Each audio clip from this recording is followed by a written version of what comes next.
Hi hello నమస్తే నేనండి శారదని. చాలామంది అప్పుల గురించి ఒక వీడియో చేయండి అని చెప్పారు. అప్పులంటే ఏంటండి అసలు నాకు తెలీదు.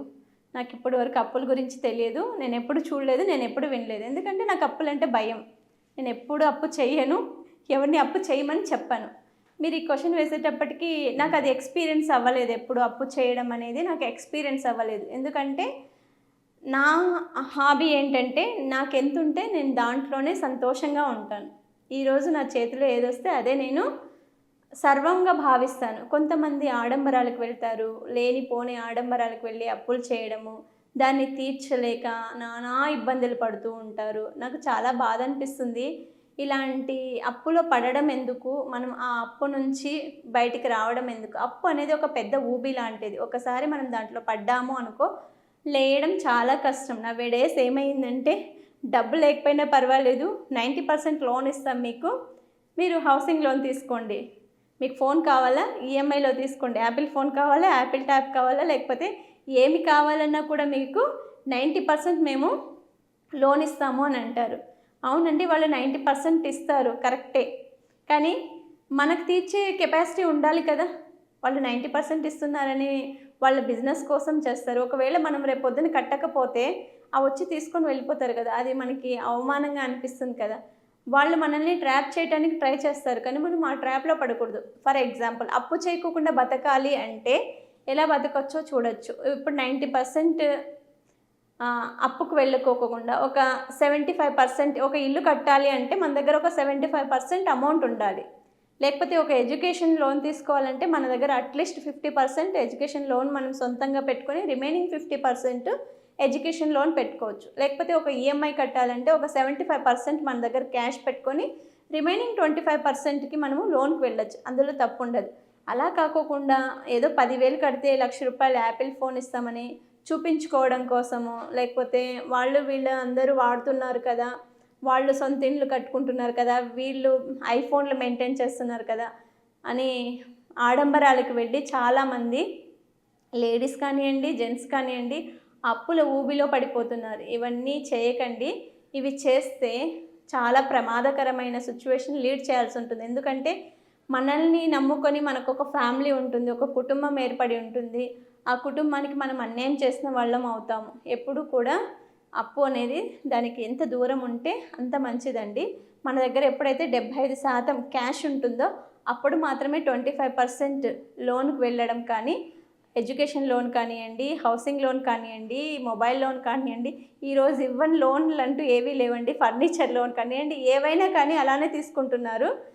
అలా తీసుకోండి. కానీ మొత్తం అంతా 90% వాళ్ళు ఇస్తాము, మీరు 5% కట్టండి, 10% కట్టండి అంటే మాత్రము నమ్మకండి. ఎందుకంటే మీరే కట్టాలి, మీరే ప్రాబ్లం ఫేస్ చేయాలి. చెప్పేవాళ్ళు చాలా చెప్తారు. చూపించుకోవడం ఏంటండి? ఐఫోన్ లేకపోతే మనం బతకలేమా కదా? బతకచ్చు కదా. కానీ ఆ బిల్డప్ కోసమని మనం ఇంత ఎక్స్పెన్సివ్గా చేసుకొని లక్షలు కోట్లు అప్పుల ఊబిలో పడిపోయి చాలా ఇబ్బంది పడుతున్నారు. మీకు ఒక ఎగ్జాంపుల్ చెప్తాను. ఒక ఫ్రెండ్, నాకు బాగా తెలిసిన ఫ్రెండు, ఒకప్పుడు ఏమీ పైసా లేదు, ఆర్థికంగా నేను చాలా వెనకబడి ఉన్నాను మేడం, నాకు ఏదైనా సహాయం చేస్తే నేను ప్రూవ్ చేసుకుంటాను అని చెప్పారు. సరే, ఏ సహాయం కావాలో అడుగు అని చెప్పాను. అంటే నేను ఒక ఎడ్యుకేషన్ బిజినెస్ చేయాలనుకుంటున్నాను, ఒక సాఫ్ట్వేర్గా అన్నారు. మీరు సాఫ్ట్వేర్లో జాబ్ చేస్తున్నాను అన్నారు. సరే, అయితే నేను ఎంకరేజ్ చేస్తాను, చెయ్యండి అన్నాను. అయితే అతను బాగా ఆ సాఫ్ట్వేర్ గురించి అవగాహన ఉంది, మంచి నాలెడ్జ్ ఉన్న వ్యక్తి. సరే, కొంచెం సహాయం చేస్తే పైకి వెళ్తారు కదా అని కొంచెం సహాయం చేయడానికి మా కుటుంబం ప్రయత్నం చేస్తుంది. ప్రయత్నం చేసినప్పుడు పాపము ఒక ఇంటి రెంట్ కూడా కట్టుకోలేని సిచ్యువేషన్ నుంచి ఇంటి రెంట్ కట్టుకునే సిచ్యువేషన్కి వచ్చారు. ఒక ఎంప్లాయ్కి జీతం ఇచ్చే సిచ్యువేషన్కి వచ్చాడు. మళ్ళీ ఆ తర్వాత అతనున్న ఇంటికి రెంట్ కట్టుకొని, అతనున్న ఆఫీస్కి కూడా రెంట్ కట్టుకొని, మంచిగా ఉన్న అప్పులు దాదాపుగా 25 లక్షల అప్పు ఉంది మేడం నాతో అని చెప్పిన వ్యక్తి, అంతో ఇంతో రోజు అప్పుల కోసము వడ్డీ కట్టుకుంటూ ఉన్న వ్యక్తి ఉన్నట్టుండి నేను ఇది కూడా చేయలేను మేడం, నా వల్ల కావట్లేదు అంటే, ఒక ఫోన్లో కూర్చొని మాట్లాడితే అతను కూర్చొని సబ్జెక్ట్ చెప్తూ ఉంటే డబ్బులు వస్తూ ఉంటాయి. సబ్జెక్ట్ చెప్పటానికి కూడా బద్దకించి నానా విధాలుగా ప్రయత్నాలు చేసి ఉన్నదాన్ని కూడా పోగొట్టుకుని ఈరోజు వీధి పాలయ్యారండి. అలాంటి సిచ్యువేషన్స్ మనం ఎప్పుడు తెచ్చుకోకూడదు. మనం ఏది కష్టపడింది ఏ రోజు ఏది రాదు. మనం ఎంత అప్పు చేస్తామో అంత కష్టపడాలి దాన్ని తీర్చాలన్నా కూడా. ఎందుకో తెలుసా, అప్పు అనేది చాలా తప్పైన పని. మనం ఉన్న దాంట్లోనే ఎంత చాప ఉంటే అంత పరుచుకొని పడుకోవాలని పెద్దవాళ్ళు అంటారు. ఎక్కువ చేసామనుకోండి అది చినిగిపోవటానికి ప్రయత్నం అవుతుంది. ఇప్పుడు మనం ఉన్న చాప ఎంతో అంతే పరుచుకున్నాం అనుకోండి, మనం నీట్గా పడుకోవచ్చు. చినిగిన చాపలో పడుకోవాల్సిన అవసరం ఏముందండి? ఆడంబరాలకు వెళ్ళకూడదు, మోసం చేయకూడదు, ఒకరికి అన్యాయం చేయకూడదు. ఆ అప్పులు తీర్చడం కోసమని కుటుంబానికి దూరం అయిపోయి ఊరూరా తిరుగుతున్నాడు ఆ వ్యక్తి. 25 లక్షలు, ఆల్మోస్ట్ 25 లక్షలు బ్యాంకుల్లో లోన్లు, వాళ్ళకి వీళ్ళలో అడిగితే సిమ్ములు మార్చేయడము, ఆ సిమ్ము నుంచి ఫోన్ చేస్తే ఇంకో సిమ్ము మార్చేయడం, ఇంకో సిమ్ము మార్చేయడము, ఈ ఊరు నుంచి ఇంకొక ఊరికి వెళ్ళిపోవడము, ఆ ఊరిలో నుంచి ఇంకొక ఊరికి వెళ్ళిపోవడము, అలా చేస్తూ అలా బతుకుతూ జీవితాన్ని గడిపేస్తున్నాడండి కుటుంబానికి దూరం అయ్యి. కానీ ఇలాంటి సిచ్యువేషన్స్ రాకూడదు, ఇలాంటి అప్పు పరిస్థితిలో పడకూడదు, ఎవరిని మోసం చేయకూడదండి. బ్యాంకులు కూడా మనల్ని నమ్ముకొని లోన్లు ఇస్తాయి. సిన్సియర్గా మన చేతనైతే కష్టపడి రూపాయి తీర్చేయాలి. అప్పే చేస్తాం కానీ తప్పు చేయలేదని భావించి మనం కష్టపడితే ప్రతి రూపాయి కూడా మనము తీర్చగలమండి. అలా అని పాపం బ్యాంకులకు మోసం చేయడాలు, మనుషులకు మోసం చేయడాలు అన్నీ చేయకూడదండి. అది మహాపాపము. మనం చేసే కర్మ అంటారు చాలామంది, కర్మ ఉండదు అని. ప్రతి దానికి కర్మ అనేది ఉంటుందండి. మనం ఈ జన్మలో తీర్చుకోకుండా చనిపోయాము అనుకో, ఫర్ ఎగ్జాంపుల్ నెక్స్ట్ జన్మలో అయినా మనము వాళ్ళ ఇంట్లో కుక్కై పుట్టి ఆ రుణం తీర్చుకోవాల్సి వస్తుంది. ఎందుకంటే అందరూ అవకాశాలు ఇవ్వరండి.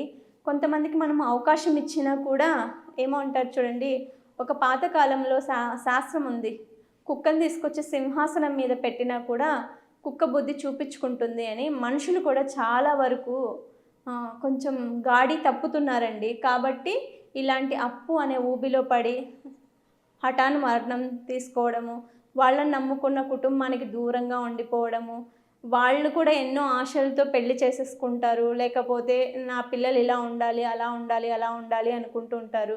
కానీ వాళ్ళు సిటీలో వచ్చి ఎలా ఉంటున్నారు, ఏముంటున్నారు అనేది వాళ్ళకే తెలుసు. వాళ్ళ పేరెంట్స్ మా పిల్లలు సిటీలో ఉన్నారు, బాగున్నారు, ఏదో అంతో ఇంతో పంపిస్తున్నారనే కాన్ఫిడెన్స్తో ఉంటారు. కానీ వాళ్ళు ఇక్కడ వచ్చి ఏం చేస్తున్నారనేది వాళ్ళకే తెలియాలి. ఎందుకంటే దయచేసి నేను అందరికీ రిక్వెస్ట్ చేసేది ఏంటంటే, అప్పు మాత్రం చేయకండి.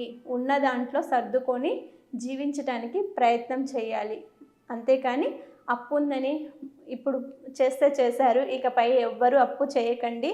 అవేర్నెస్ తోటి బతకండి, కష్టపడండి. ఇప్పుడు అప్పు తీరాలి అంటే, ఇప్పుడు నేను ఒక ఆఫీస్లో వర్క్ చేస్తున్నా, సరే నాకు అక్కడ నుంచి కొంత శాలరీ వస్తుంది. ఇప్పుడు నేను పార్ట్ టైం జాబ్ చేస్తున్నా, అక్కడ నుంచి నాకు కొంత జీతం వస్తుంది. నా శాలరీ ఏమైనా ఉన్నా నా కుటుంబానికి నేను పార్ట్ టైం జాబ్ చేస్తున్నది ఏదైనా కానీ నా అప్పులకి వేసుకోవచ్చు కదా.